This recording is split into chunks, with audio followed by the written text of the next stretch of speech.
ഫാനും നോക്കിക്കാൻ എല്ലാം ഞാൻ ചെയ്തതാ റൂമ്.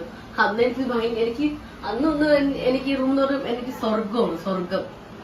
കാരണം നമ്മൾ കഷ്ടപ്പെട്ട് ഒരു വീട് വെക്കുന്നതിന്റെ അത് നമുക്ക് ബുദ്ധിമുട്ടും അത് നമുക്ക് നന്നായിട്ട് അറിയാം.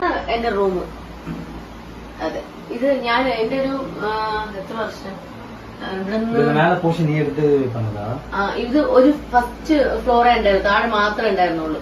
അപ്പൊ ടെറസായിരുന്നു.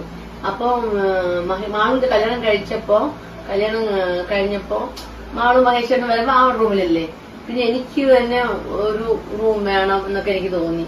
അപ്പൊ പിന്നെ ഞാൻ തന്നെ ഇവിടെ 2 ബെഡ്റൂമും ടോയ്ലറ്റും ഹോളും കിച്ചൺ ഏരിയ പോലെയൊക്കെ ഞാൻ തന്നെ കെട്ടി ഇതുപോലെ ആക്കി. അപ്പൊ പിന്നെ ഞാൻ ഷൂട്ട് കഴിഞ്ഞ് രാത്രിയൊക്കെയാണ് വരുന്നത്, 10-12 മണി. അങ്ങനെ വരുമായിരുന്നു. എന്നും അങ്ങനെ വരുമായിരുന്നു, പോയി വരും, ഡെയിലി പോയി വരുമായിരുന്നു. അത് കഴിഞ്ഞിട്ട് വെളിയിൽ കൂടെയാണല്ലോ സ്റ്റെയർ ഉള്ളത്. അപ്പൊ ഇവരെല്ലാരും തൂങ്ങും, ഉറക്കമായിരിക്കും. അപ്പൊ ഞാൻ വരുമ്പോഴ് ഞാൻ ഒരാരും വിളിക്കില്ല, ഞാൻ നേരെ വന്ന് ഇവിടുന്ന് കുളിച്ച് ഫ്രഷായി കിടന്ന് ഉറങ്ങും. പിന്നെ രാവിലെ പോവും, അങ്ങനെ വരും. അങ്ങനെയൊക്കെയായിരുന്നു. പിന്നെ